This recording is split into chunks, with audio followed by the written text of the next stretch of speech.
மழை, வெள்ளம், புயல், வெயில் இப்படின்னு இரவு பகல் பாராமல் உழைக்கிற ஒரு கூட்டம் இருக்குது.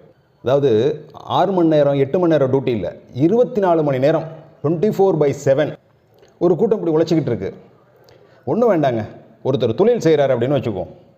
அவர் செய்கிற தொழிலில் அவர் மேபி ஒரு சின்ன வியாபாரியாக இருக்கலாம், இல்லை ஒரு மிகப்பெரிய தொழிலதிபராக இருக்கலாம். லாபம் இல்லைன்னா அவர் தொழிலை தொடர்ந்து செய்வாரா? என்னங்க இப்படி ஒரு கூட்டம் தொடர்ந்து தனக்கு லாபம் இல்லாட்டியும், தொடர்ந்து தனக்கு உழைப்புக்கேற்ற ஊதியம் இல்லாட்டியும் உழைச்சிக்கிட்டே இருக்குது. அதை பற்றி சிந்திக்கிறதுக்கு, யோசிக்கிறதுக்கு நமக்கு எங்கெங்க நேரம் இருக்குது? நமக்கு அன்றாடம் வேலைகள் இருக்கு இல்லையா?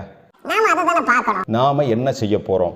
கஜா புயலுக்கு ஒன்று சேர்ந்தோம், வர்தா புயலுக்கு ஒன்று சேர்ந்தோம், சென்னை வெள்ளத்துக்கு ஒன்று சேர்ந்தோம். இனி நமக்கு உணவளிக்கிற அந்த கூட்டத்துக்காக நாம் என்ன செய்ய போகிறோம்? நான் இவ்வளோ நேரம் பேசினது விவசாயிகளை பற்றி தாங்க. விவசாயிகளுக்கு நாம் என்ன செய்ய போகிறோம் அப்படிங்கிற கேள்வியை உங்கள்கிட்ட கொடுக்குறேன். அதுக்குரிய பதிலை கமெண்ட்ஸில் சொல்லுங்கள்.